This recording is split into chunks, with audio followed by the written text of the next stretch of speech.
Bartimaeus did not allow his blindness to dismiss himself and consign himself to the peripheries of life as one who had no value.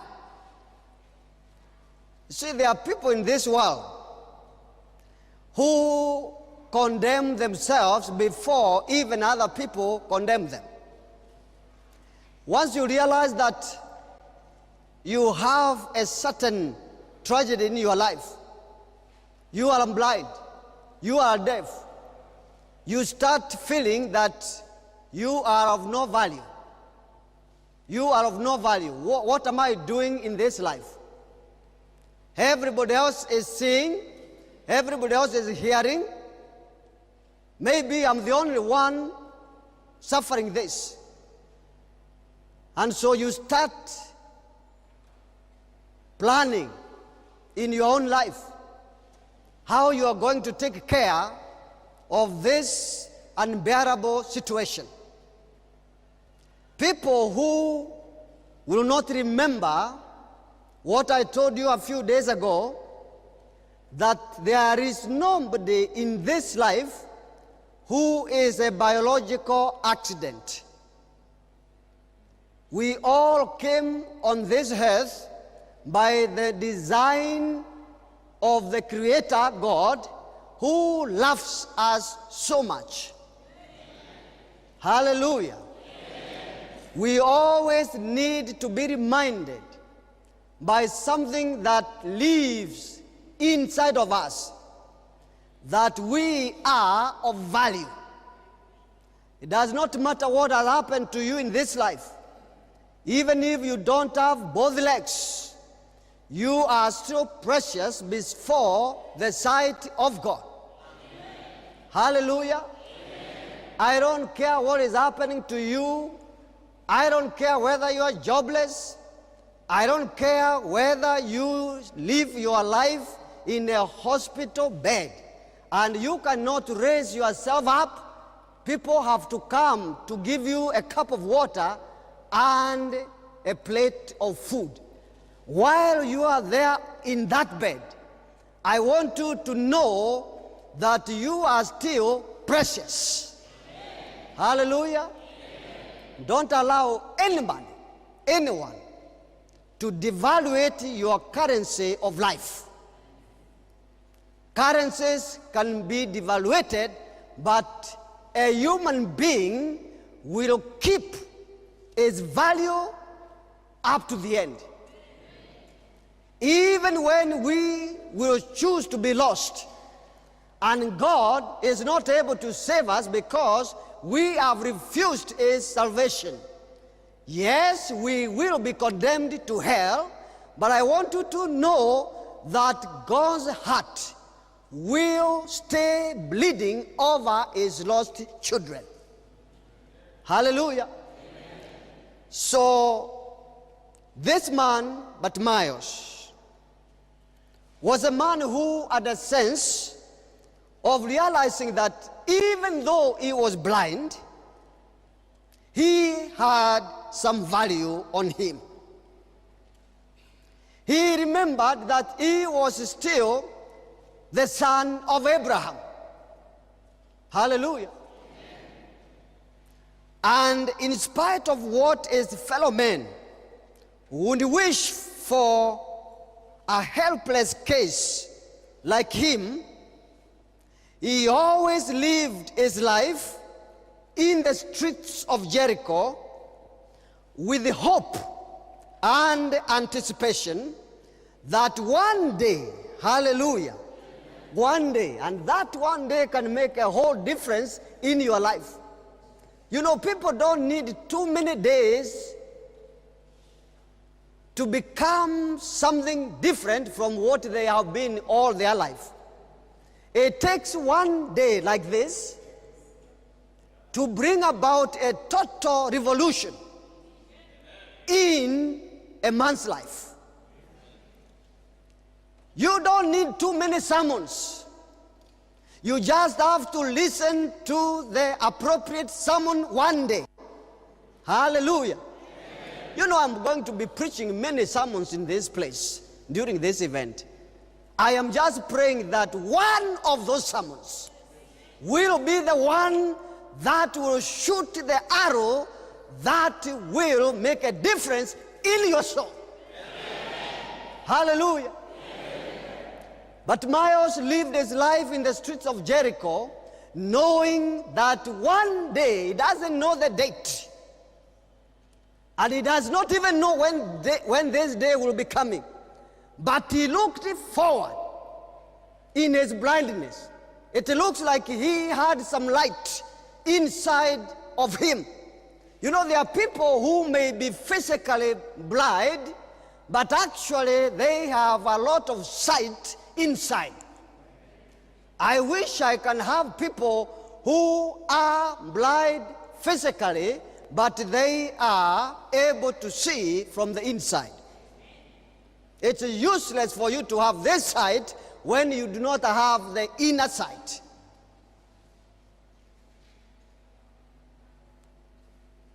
So he lived in anticipation.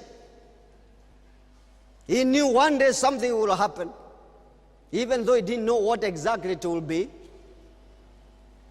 So the Bible, which we read, said something that I want to go over again with you. You see, this God we worship is a good God. He does not allow the devil to take away all our capacities all at one time. This man, even though he had no sight, he had,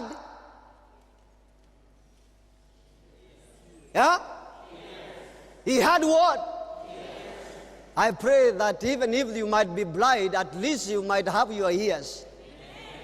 Don't allow the devil to take everything away from you, sir. Madam, please don't allow him to do that. So one day, Bartimaeus was sitting by the roadside begging.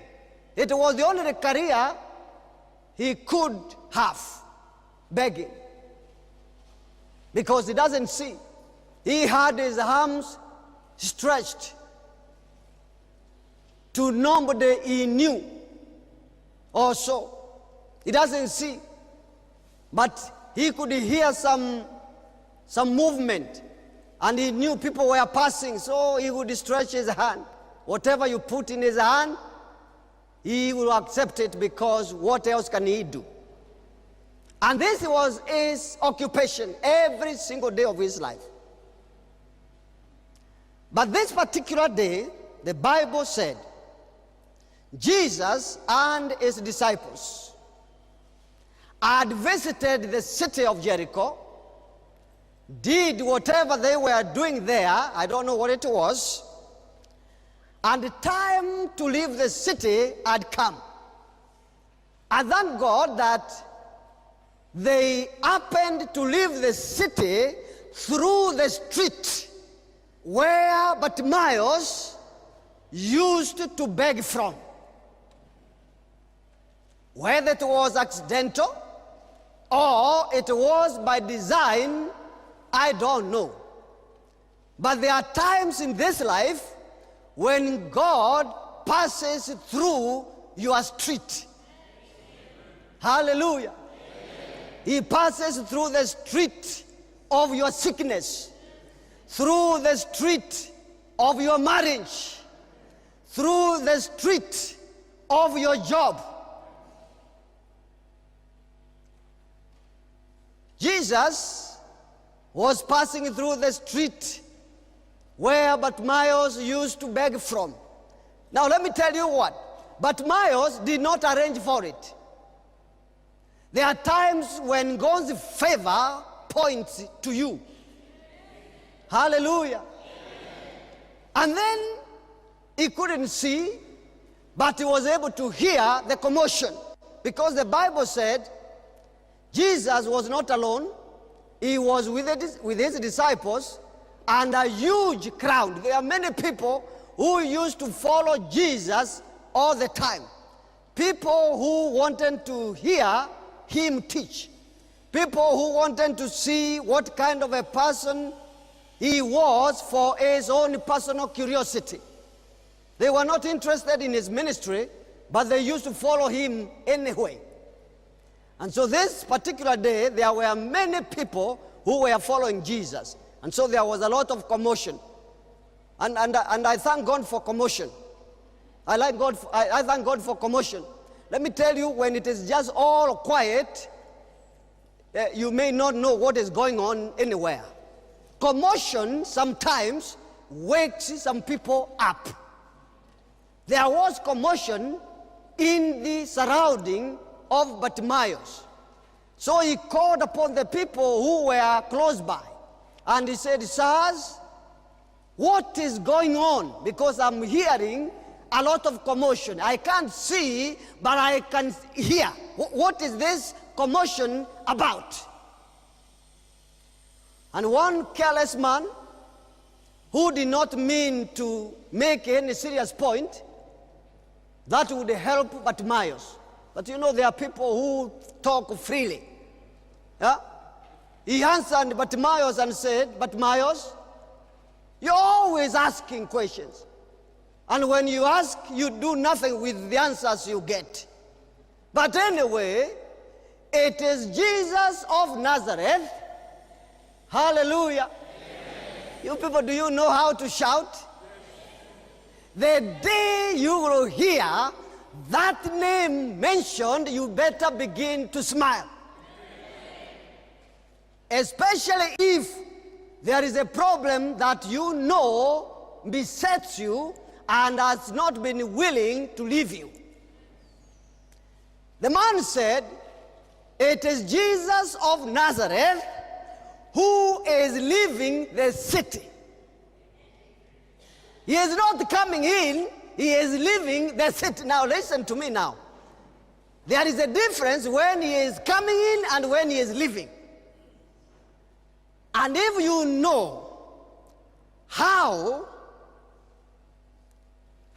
to take advantage of an opportunity that is about to slip away from you, you better be aggressive in life. Amen. Hallelujah. Amen. And Bartimaeus asked, "What did you say? Did you say he is leaving?" And the reporter said, "Yes, he is leaving." And immediately, Bartimaeus started shouting. I think Bartimaeus had heard about the story of Jesus, because Jesus was an itinerant preacher. He has been around the villages for a number of days, healing the sick, raising the dead, and doing many other miracles. Bartimaeus must have heard some of the things this man Jesus was doing around. The problem was he could not take himself where Jesus was because he was blind. But today, he did not have to travel. The report has said, Jesus of Nazareth has been in the city, and now he is doing what? Living. He said to himself, "I am not going to let him go before he blesses me." Amen. Hallelujah. Amen. Let me tell you something.